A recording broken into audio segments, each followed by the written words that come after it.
اعوذ باللہ من الشیطان الرجیم بسم اللہ الرحمن الرحیم قال اللہ تعالی فی سورۃ الانعام قل لا اسألکم علیہ اجرا ان هو الا ذکری للعالمین وقال عز وجل فی سورۃ ہود یا قوم لا اسألکم علیہ اجرا ان اجری الا علی الذی فطرنی افلا تعقلون وقال عز وجل فی سورۃ الفرقان قل ما اسألکم علیہ من اجر ما اسألکم علیہ من اجر الا من شاء ان یتخذ الی ربہ سبیلا صدق اللہ العظیم۔ میں نے آپ کے سامنے قرآن مجید کی 3 صورتوں میں سے 3 آیات تلاوت کی ہیں، اور وہ تینوں آیات ہمارا جو سبق کل کا چل رہا ہے اس کے متعلقہ ہی ہیں۔ آپ کو یاد ہوگا کہ کل ہم نے مادہ سین حمزہ لام کو لے کر با فتحہ میں استعمال کر کے اس کے مختلف صیغے بنائے تھے، یعنی پوری گردانیں اس کی ماضی اور مضارع کی گردانیں کی تھیں، اور پھر اس کے اعتبار سے جملہ فعلیہ مختلف ہمارے سامنے آئے تھے۔ سأل یسألو کے بنیادی معنی ہوتے ہیں سوال کرنا، با فتح سے استعمال ہوتا ہے جیسے کہ بورڈ پر آپ کے سامنے یہ موجود ہے۔ سوال کرنا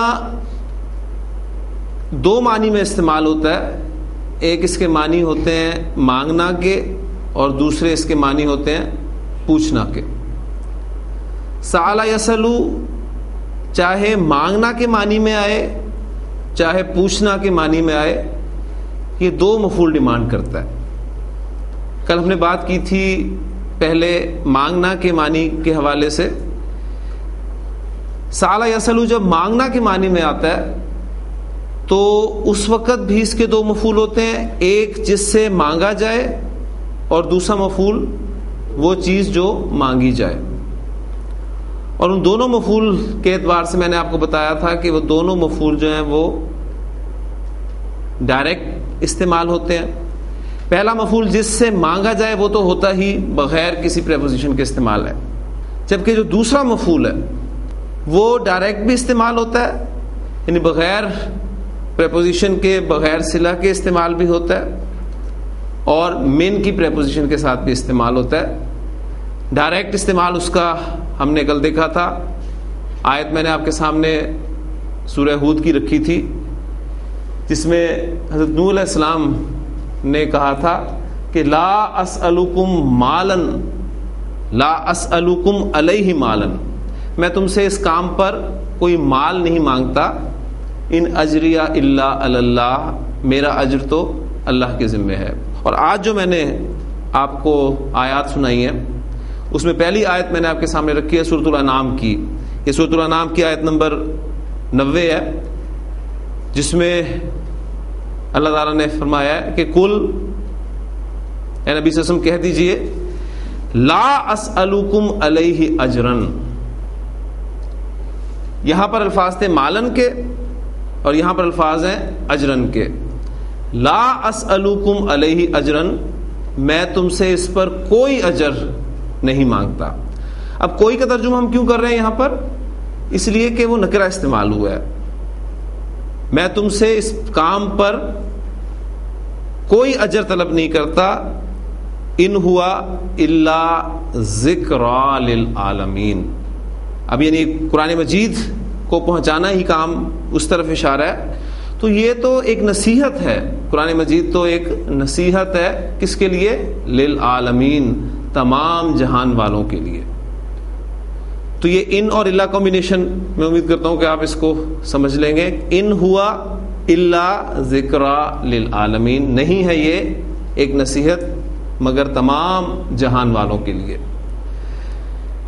پھر سورہ ہود میں حضرت ہود علیہ السلام نے اپنی قوم سے کہا تھا کہ یا قومی، اے میری قوم، لا اسألکم علیہ اجرا، میں تم سے اس کام پر کوئی اجر نہیں مانگتا. ان اجریہ الا علی الذی فطرنی، میرا اجر تو اس کے ذمے ہے الذی فطرنی، فطرہ پیدا کرنا،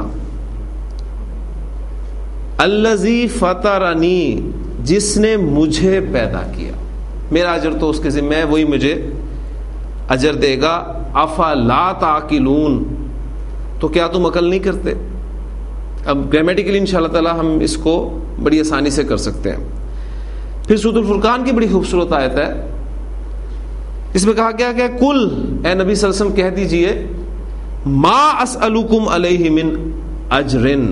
اب وہاں پر اجرن کی بجائے اسے مزید نکرہ کرنے کے لیے من کا استعمال کیا گیا کہ ما اسألکم علیہ من اجرن، میں تم سے اس پر کوئی بھی اجر نہیں مانگتا. اب اس من کی وجہ سے ہم ترجمہ بھی زیادہ زور پیدا کرنے کے لیے کر رہے ہیں، میں اس پر تم سے کوئی بھی کسی قسم کا بھی اجر نہیں مانگتا.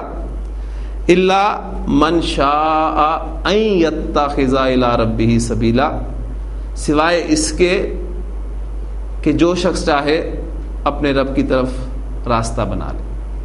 یعنی مقصد کیا ہے اس کام کا کہ میں تو تمہیں اللہ کی طرف بلا رہا ہوں، اب تم میں سے جو چاہے اپنا راستہ اللہ کی طرف بنا لے. تو یہ مختلف استعمالات تھے جو میں نے آپ کے سامنے رکھے ہیں، اور میں امید کرتا ہوں کہ سالہ یسلو کو سامنے رکھتے ہوئے، اس ورب کو سامنے رکھتے ہوئے، پریپوزیشن کو سامنے رکھتے ہوئے آپ گرامیٹیکلی اس کو انشاءاللہ تعالی دیکھ سکتے ہیں.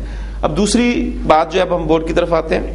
یہ جو ایگزامپل آپ کے سامنے لکھی ہوئی تھی، اس میں میں نے آپ کو بتایا تھا کہ جو سالہ یسلو کا مفعول نمبر 2 ہے وہ ڈائریکٹ استعمال ہوا ہے، بغیر صلہ کے استعمال ہوا ہے، بغیر پریپوزیشن کے استعمال ہوا ہے، لیکن بعض اوقات اس پر من کی پریپوزیشن بھی استعمال ہوتی ہے. اب ایک ایگزامپل ہم اس کی کرتے ہیں، لیکن اس سے پہلے میں چاہوں گا کہ نبی کریم صلی اللہ علیہ وسلم کی بڑی خوبصورت دعائیں ہیں، وہ بھی سالہ یسلو ورب کے حوالے سے ہی ہیں، پہلے ان کو بھی کر لیں، وہ ہمیں یہاں بیٹھے بیٹھے انشاءاللہ تعالی یاد بھی ہو جائیں گی. اللہم، اے اللہ.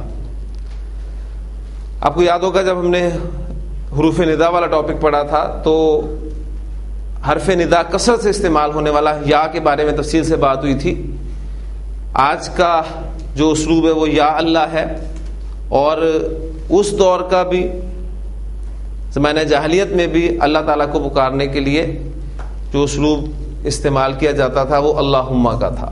یعنی اس میں میم مشدد جو ہے یہ بھی حرف ندا کا کام دیتا ہے. فرق آپ کو یاد ہونا چاہیے کہ یا شروع میں آتا ہے اور میم مشدد اینڈ پر آتا ہے.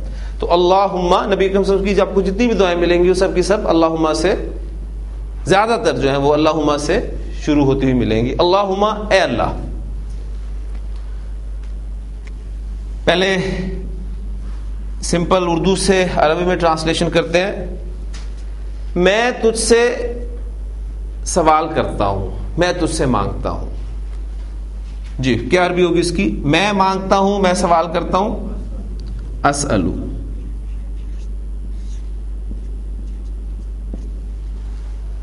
میں تجھ سے مانگتا ہوں. اب تجھ سے واحد مذکر حاضر کے لیے ضمیر آپ استعمال کریں گے، وہ کون سی ہوگی؟ کا. اسألو کا، میں تجھ سے مانگتا ہوں. اب یہ پہلا مفعول ہے جو ڈائریکٹ استعمال ہوا ہے، یہ ہونا ہی ڈائریکٹ ہے، اس میں کوئی پریپوزیشن والی بات نہیں ہے. اسألو کا، میں تجھ سے مانگتا ہوں، میں تجھ سے سوال کرتا ہوں. اب جس چیز کا سوال کیا جا رہا ہے وہ دوسرا مفعول ہے، وہ کیا ہے؟ علما نافعا. یہ دوسرا مفعول، اور یہ بھی ڈائریکٹ آپ کے سامنے آیا ہے، یعنی وداؤٹ پریپوزیشن. ایسا علم جو نفع دینے والا ہے، یعنی ایک نفع دینے والا علم. علم ہو اور اس سے انسان فائدہ بھی اٹھائے. اس لیے نبی کریم صلی اللہ علیہ وسلم کی وہ حدیث ہے وہ بھی ذہن میں ساتھ رہنی چاہیے جو آپ نے فرمایا کہ اذا مات الانسان، جب انسان مر جاتا ہے، انقطع عنہ عملہ الا من ثلاثۃ اشیاء، تو اس کا عمل اس سے منقطع ہو جاتا ہے سوائے 3 چیزوں کے. اس میں دوسری چیز جو نبی صلی اللہ علیہ وسلم نے بیان فرمائی وہ تھی علم ينتفع به، ایسا علم جس سے نفع اٹھایا جائے. تو اسی کا سوال نبی صلی اللہ علیہ وسلم نے بھی تلقین فرمائی اپنی امت کو کہ اپنے رب سے مانگو کہ اللہم اسألک علما نافعا، میں تجھ سے مانگتا ہوں ایسا علم جو نفع دینے والا ہے. اچھا، اب میں باقاعدہ ان الفاظ کی طرف جاتا ہوں جو نبی کے سے منقول ہے. اب یہ آپ کا جملہ فعلیہ ہے کیونکہ فعل سے آپ کا جملہ شروع ہو رہا ہے. جملہ فعلیہ کو جملہ اسمیہ میں کنورٹ کریں. جملہ فعلیہ کو جملہ اسمیہ میں تبدیل کرنے کا طریقہ کیا ہے؟ آپ فاعل کو اٹھاتے ہیں اور فعل سے شروع میں لے آتے ہیں. یہاں پر فاعل کہاں ہے؟ فاعل کس صورت میں؟ ضمیر کی صورت میں یا ظاہر کی صورت میں؟ ضمیر کی صورت میں. ٹھیک ہے، ضمیر کی صورت میں اسألو جو آپ کا واحد متکلم کا صیغہ ہے، اس میں کون سی ضمیر چھپی ہوئی ہے؟ انا. اس کو اٹھائیں اور باہر لے آئیں. انا اسألو کا علما نافعا. اب یہ جملہ اسمیہ میں کنورٹ ہو گیا، جملہ اسمیہ بن گیا. جب جملہ اسمیہ بن گیا تو آپ اس پر انا حرف داخل کر دیں.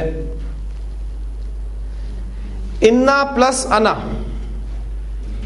یہ کیا بنتا ہے؟ ہم ایک 2 فارمولے پڑھ چکے ہیں. انا پلس انا از اکول ٹو انی، اور انا پلس نحنو از اکول ٹو انا. یہ 2 چیزیں آپ کے ذہن میں رہنی چاہیے. تو انا پلس انا از اکول ٹو انی.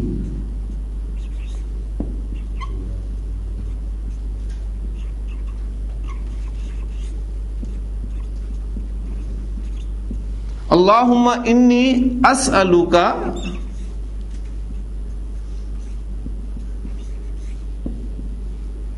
علما نافعا.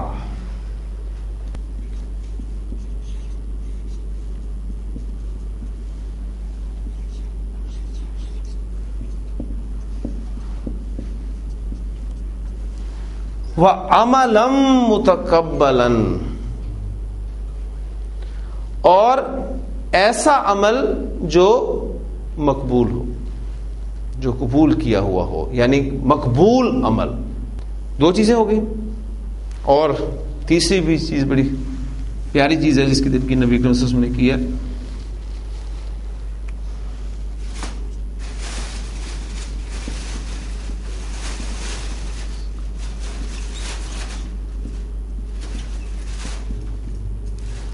وَرِزْقًا طَيِّبًا،